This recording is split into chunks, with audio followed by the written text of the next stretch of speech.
Bismillah walhamdulillah wassalatu wassalamu ala rasulillah wa ala alihi wa sahbihi ajma'in. That was not a lot of fun. It's never fun to have your bio read while you're sitting right there, but inshallah I'm going to a conference tomorrow, so it's going to happen like 8 more times in 2 days, inshallah. So might as well get used to it. So jazakallah khair for thank you very much. Alright, so but alhamdulillah, it's really nice to see everybody get together here, especially youth. And I'm glad that, mashallah, everybody came out and made the commitment and spending the night here at the masjid. Listening to a couple of talks. Personally, not a big fan of the talks, but it's okay. It's part of the learning process. But inshallah, you guys are going to have a good time. You're going to have a lot of fun. You're going to get to meet other good, guys, other good youth in the community, and you can hang out with them. This is where you can form friendships and also learn to have a good time at the masjid. That's really important.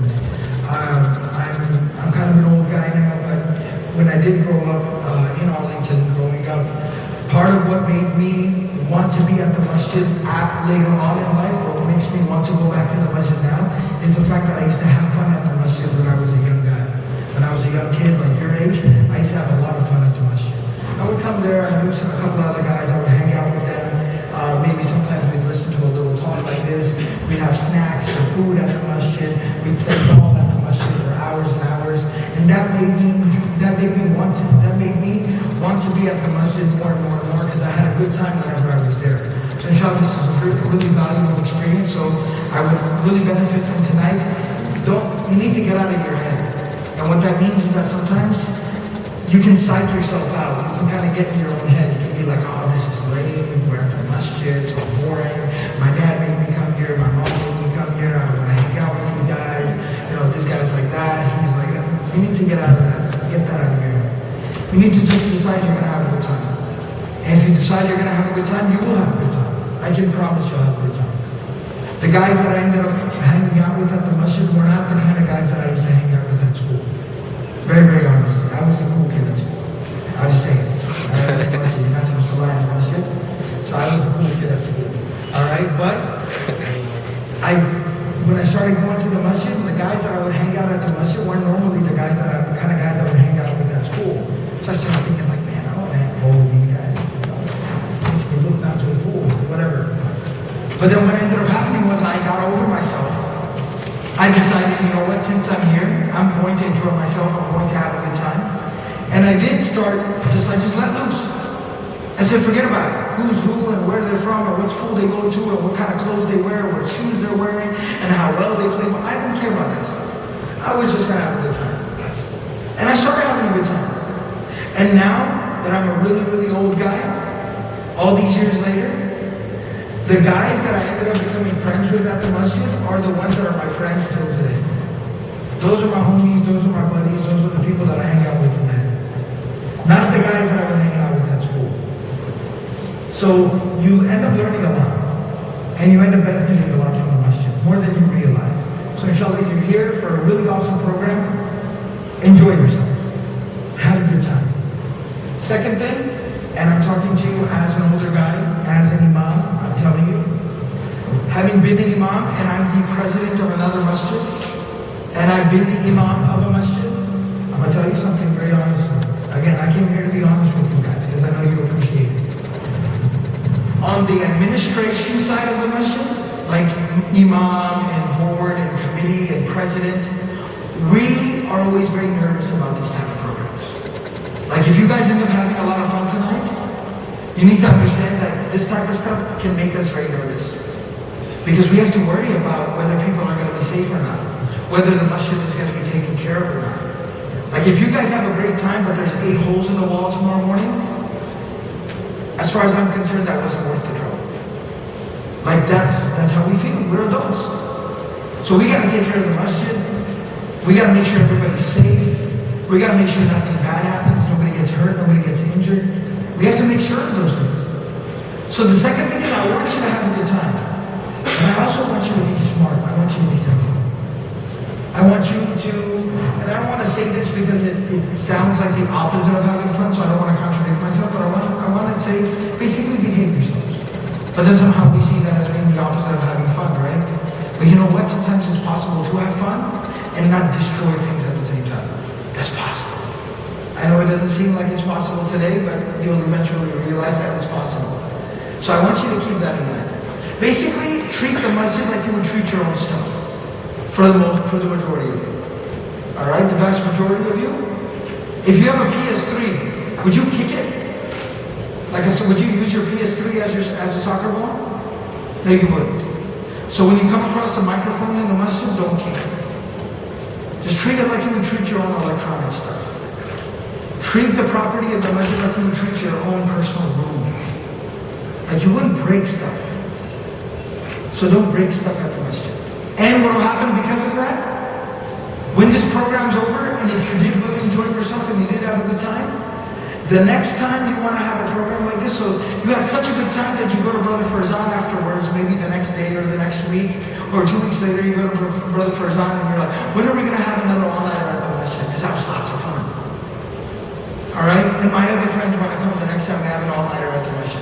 If you treated the masjid right, and you didn't make a lot of trouble, then guess what? The imam and the committee and the administration of the masjid will be like, let's do another all-nighter. But if you make trouble, then we're going to have a hard time having another all-nighter. Alright, so that was just a couple of things I wanted to share with you before we got started.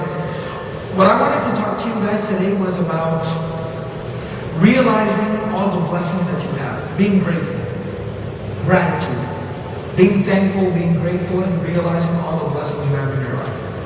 I recently was just doing a little bit of a survey about some youth issues. And one of the biggest things that I found out was the suggestions, majority of the suggestions I got from a lot of people, was that our youth need to realize how blessed they really are. Young people today need to realize how blessed they are. You ever had a moment where, like maybe you didn't get exactly what you wanted? You know, you wanted to buy a specific pair of shoes, you wanted to buy a specific pair of jeans, you wanted to buy a specific video game, you wanted to go here, go there, go watch that movie, go do this. And you didn't get to do exactly what you wanted to do, how you wanted to do it, when you wanted to do it. Or you didn't get exactly the type of shoes that you wanted. That happens sometimes, right? And usually when that happens, what's your immediate reaction? What do you immediately say? Why didn't I get that? Right? You get mad, you throw a fit, you cry, you say something like, why didn't I get that? Why didn't I do that? Why can't I have that? Why can't I have this? Why can't I go there? Why can't I do that? God, never give me what I want. Right? Or you tell your parents, you never give me what I want. You never do what I tell you to do. You never give me what I ask for. Right? You get frustrated, you get angry. Why can't I have this? Why can't I do this? I wanted that new phone. Why can't I have it? You never do anything for me. I don't have anything cool. Everybody else has got it. I don't have it. Right? It makes you mad. It makes you angry. And then you lash out. Something I wanted to share really, really simply with you guys is that Allah in the Quran, He tells us, وَأَسْبَغَ عَلَيْكُمْ نِعْمَهُ ظَاهِرَةً وَبَاطِنَةً. Allah says that, why don't people think, why don't you think, أَلَمْ تَرَوْا أَنَّ اللَّهَ سَخَرَ لَكُمْ مَا فِي السَّمَاوَاتِ وَمَا فِي الْأَرْضِ. That don't you see, Allah has put everything in the heavens and the earth at your service. This human being benefits from everything around him or her. وَأَسْبَغَ عَلَيْكُمْ نِعْمَهُ ظَاهِرَةً وَبَاطِنَةً. And Allah has literally showered His uncountable blessings upon you. He's giving you so many blessings that you can't even count. ظَاهِرَةً وَبَاطِنَةً. Some of them that you realize or you can see it, those blessings, or you can touch those blessings. And some blessings Allah's given to you and you don't even realize it. You can't even see it. You can't even touch it. You don't realize it. So He's giving you so many blessings. Some you realize, some you don't. Now let's think about some of the blessings that Allah has given to us. Okay. So let's talk about some of the blessings that Allah has given us that we don't even think about. You know, one of my good friends, some of you might know him, Sheikh. Right? He's another, mashallah, very good speaker.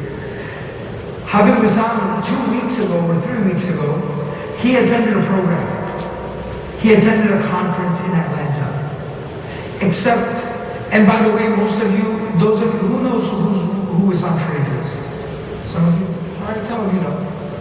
What What's the one thing when I say Muslim Sharif, what's the first thing that comes to your mind?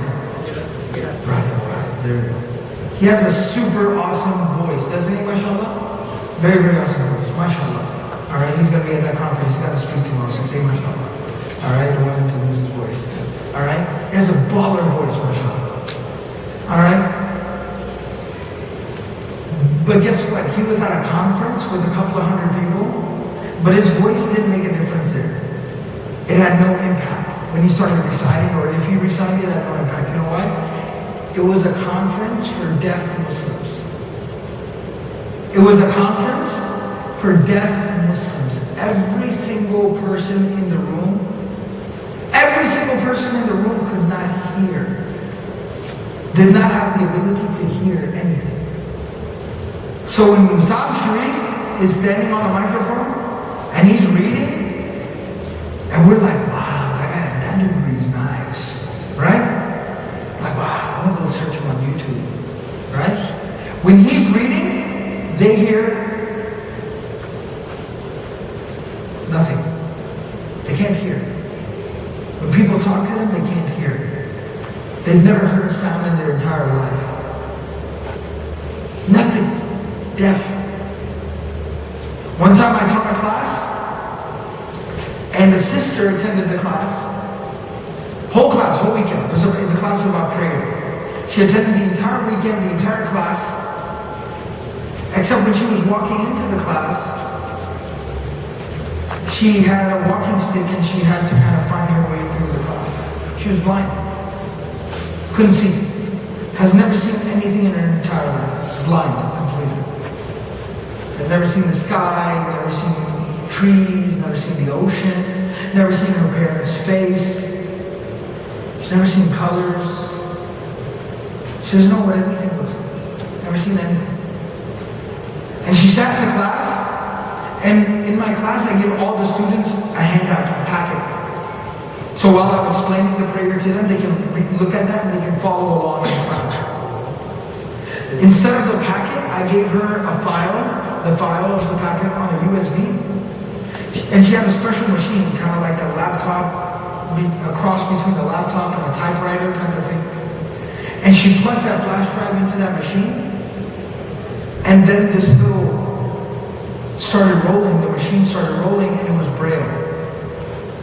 And she would push forward and she would read in Braille, and then she would push forward and read in Braille, and then push back and go back and check something that was in the packet. And she followed the whole class like that because she could not see. She was blind. Somebody couldn't hear. Didn't have the ability to hear. Somebody didn't have the ability to see. Nothing. You know, another friend of mine, I was teaching a class in Florida, in the Miami area, South Florida. All right? A couple of weeks ago. I stayed at my friend's house who is a medical student. He's becoming a doctor. And so for spring break, when they got off from school, a bunch of them, they got on a plane and they went to Haiti. Everybody remember what happened in Haiti like a year ago? What happened in Haiti? Earthquake. Really, really bad earthquake. Destroyed everything there. And now, like, the concert happened, the news coverage happened. Now it's old news, right? But guess what? Those people living in Haiti, they're still dying. Because everything just was destroyed after the earthquake. So they don't have homes to live in. They all live in tents. They don't have hospitals. So because that people are still sick and still dying, they don't have transportation and stores and a lot of things like that, jobs and all that's gone. So they're still dying of hunger and thirst. They're still starving. And so they still need help. And he spent 2 weeks over there. Well, what did you guys do during your spring break? Somebody? Basketball. Played basketball. There you go. Somebody's. What else? Somebody. Video games. Somebody played video games. What else? Go ahead. All right, you played Black Ops. Very, very specific. Mashallah. Very good. Appreciate it, brother. All right? Don't expose your sins. Stuff it a lot. Not just myself. All right? What else? Come on. Hanging out with friends. All right, hanging out with friends. What'd you do, young man? Sleep a lot. That's the one I was looking for. That's what I would do. Sleep a lot. Just hang out. Just not stay in your pajamas all day long. Yeah. All right, what else? Nothing at all. Nothing at all. That's my homie right there. Boy, I did nothing. All right, I existed for 10 days. All right, I maintained my existence for 10 days. Right? Just honestly, that sounds like a pretty awesome vacation, doesn't it? From everybody's perspective, different perspective. That's fine. You know what I did during spring break? It was a later spring break because it wasn't spring break for you guys, but when spring break was in California, they have their spring break in April. Like we usually have it in March, right? Back when I was a kid, a long, long time ago. Right? They used to have it in March. So in California, they had it in April. They had a youth camp. And they had a youth camp in the mountains in Malibu, overseeing the ocean. They invited me as a guest speaker, and I said yes. All right? And I spent the whole week up in the mountains in Malibu. Beautiful. Unbelievable. The magnificence of Allah's creation. Mountains and oceans. Unbelievable. But that's what we did. We hung out, we relaxed, we slept, we ate good, we played video games, we played ball, we just had a good time. But what we didn't realize, what we didn't think about was the fact that there was somebody at that same time somewhere in the world who was trying to stay alive, who was trying not to die, who was trying to find a piece of bread to eat so that they wouldn't die from hunger. So my buddy tells me that him and his medical school friends, they go to Haiti. And these are rich med students, living in Florida, nice apartments, nice cars, nice clothes. And he said they got off the plane in Haiti, and he said literally it was like we arrived in hell. He said it was unbelievable. There's just wreckage everywhere. You know, sometimes in those movies they show like way far into the future, right, when the earth has been destroyed and some big war happened or something like that. They show what the earth looks like now. Everything's old and decayed and ruined. Like, you know, I Am Legend, right? Just walking around, everything's destroyed and people are dead and everything's ruined. He said it was like that. Except there were people there, living in that wasteland. He said he saw a kid, not one. He said he saw dozens of kids die in front of him in 1 week. He saw people dying from hunger and thirst. People dying from simple little medical problems that doctors treat here every hour on the hour in a hospital, things like that. But they just didn't have the right medication, or they ran out of syringes, or they didn't have somebody who knew just how to take care of a basic little medical problem. And people dying by the dozens of things that we live through here on a daily basis. People sitting in tents. Said he saw a small little tent. Small little tent. Like, very, very small. And he saw like a family of like 6 people. Like literally stacked on top of each other, sleeping under one small little tent. Saw them. And he said he realized so much about life, so much about what he has. And he told me that summer vacation's coming. He actually, his summer vacation started just now. And in about 4 days, he's already booked his ticket, he's boarding a plane, he's going back to Haiti, and he's going to spend another month over there, just helping people. Because he learned something about life. He said his original plan was to take a road trip with his buddies and go out a good time. My point is this, what I want you guys to understand is this. We have so many blessings we don't even realize. Raise your hand if you have the ability to see. Alright? Raise your hand if you have the ability to hear. Raise your hand if you have the ability to talk, you can speak. Legs, keep your hands up. Arms, keep your hands up. Mentally sound, keep your hands up. You feel me? Right. Exactly. We have so much to be grateful for. We don't even realize. We don't even realize. And after all of this, after having all of this, think about what we do and how we act and what we say. You ever went home? All right, guys, listen. You ever went home? You get home from school. You're hungry. So you walk into your kitchen and you open the refrigerator and you stand there looking in your refrigerator and you close it and then you walk over to the pantry and you open it and you stand there. And then you close it and then you walk over to maybe a couple of the cupboards or whatever. You walk, open it up, look inside. And then you slam it shut and you turn around and you scream, "Mom! I'm hungry." And she says, "Eat something." And what do you say in response? "There's nothing to eat." Really? There's nothing to eat? SubhanAllah. I want you guys to get serious for a second. Come on, guys. Stay with me. Stay with me.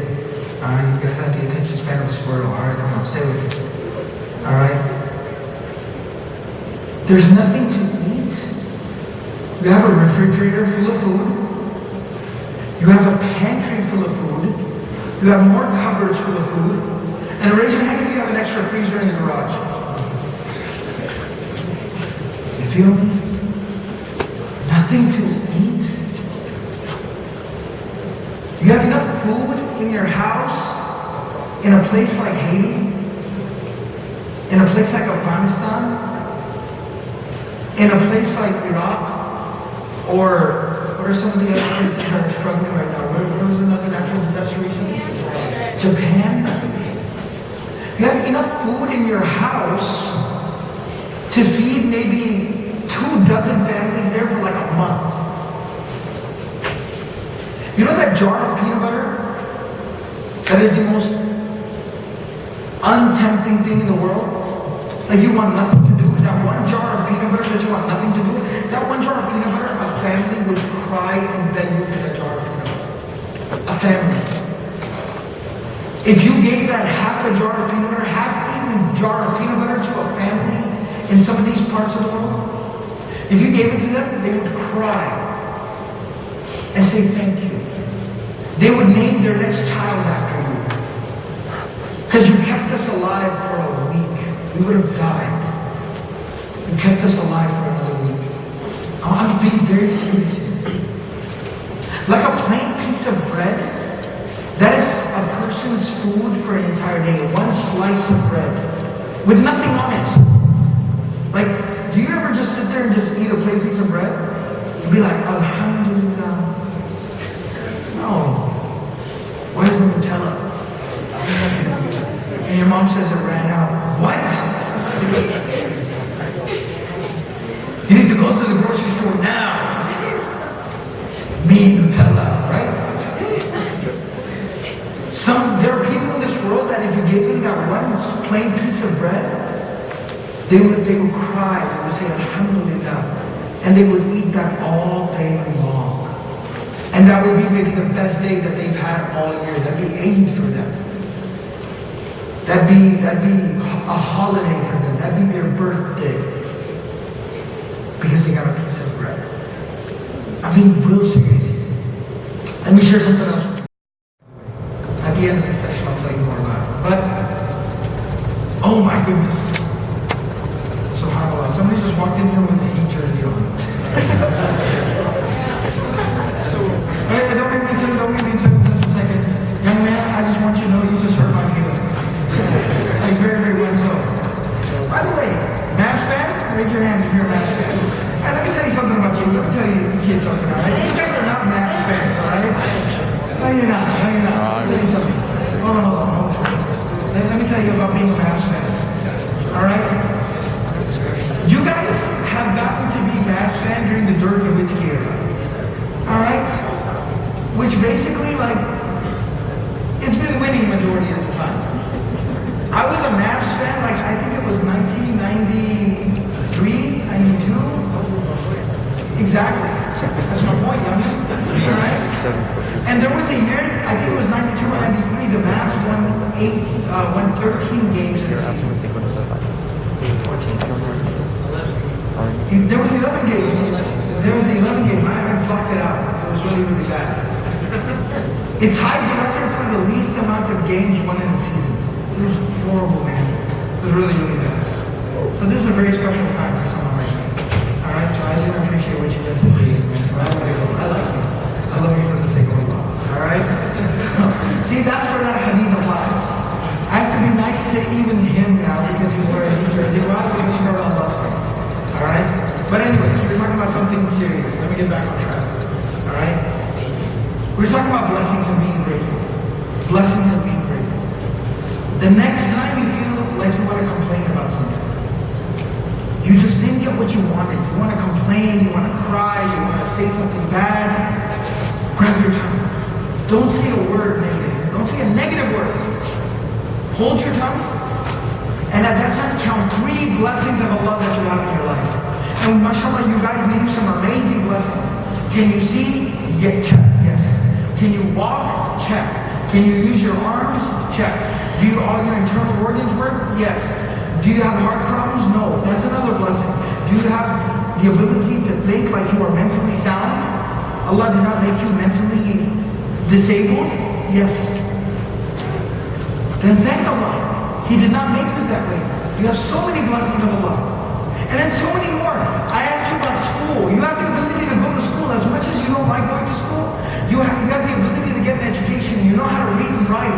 Majority of the children in the world do not know how to read and write. You need to understand that you are the exception, not the rule.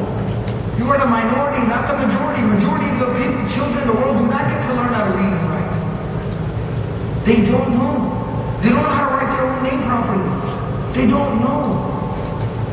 How many of you, and I'm talking to the younger ones, so if you're 16 and older, then you understand it. I'm not talking to you. If you're under 16 or under 15, how many of you have to work in order to just eat food on a daily basis? None of you. Say Alhamdulillah. Alhamdulillah. Say Alhamdulillah, everybody. Alhamdulillah. There we go. I'm not saying Alhamdulillah. Alright? Think about this. Majority of the children in the world, they have to work. Otherwise you don't even get a piece of bread on a daily basis. Majority of the children. You have so much to be grateful to Allah for. Just learn to see it. Learn to think about it. Learn to appreciate it. And the one blessing that I wanted to end off my talk here, the last blessing that I wanted to talk about before I ended, was that you have a family. You have a home. You have a mom or a dad or both. You have a family. There are children in this world that do not have a family. They don't have a home. There was an Islamic relief fundraiser recently. How many of you went to the Islamic relief fundraiser? A few of you did. There are children in this world that do not have homes, do not have families, do not have parents. Alright? There are children like that. And raise your hands if you've ever gotten a little frustrated by your parents. You be honest. It's human nature. Right? You're a little frustrated with your parents. What you need to remember at that time, at that moment, is that at least you do have parents. There are children in this world that do not have parents. They don't have a home. They don't have a place to sleep. They don't have a bed. They don't have anything. You have families that care about you a lot. And a lot of times when you are frustrated with something your parents said or something they did, realize that most of the time, you just don't simply understand what they're doing. You have very, very little experience. Something, when you get to my age, you just start to realize, I don't even know this completely yet, you just start to realize. Because as you go through life, and you experience life, you're going to realize, oh man, they were right about this, and they were right about that, and they were right about this, and they were right about that. And by the time everything is said and done, by the time you start to get old like I am, that's when you start to understand and realize, man, they were right about most of the stuff. They were right about most of the stuff. But be grateful to Allah that you do have families, that you do have parents, because a lot of people do not have that blessing. Alright, tonight you guys are going to have a qiyam. right? There's going to be a qiyam. And you're going to have prayer in that qiyam. And I want everyone to come and pray. I don't want you to hide out in the bathroom when it's time to pray. Alright? I don't want you to be that kid who's difficult that Farzan has to go outside and drag him in by his collar because the kid doesn't want to pray. He's too busy playing ball. Right? No, when you get that chance for the qiyam, when you get a chance to pray, I want you to come inside and pray. And when you do pray, and you have a chance to make dua to Allah, you have a chance to thank Allah, I want you to thank Allah that you have a family. I want you to thank Allah you have parents. I want you to thank Allah that you have a home. Everyone going to do that? Say inshallah. Awesome. Very, very good. Alright? So that's what I wanted to talk to you guys about today. Something very simple. Not something mind-blowing, not something profound, no new information.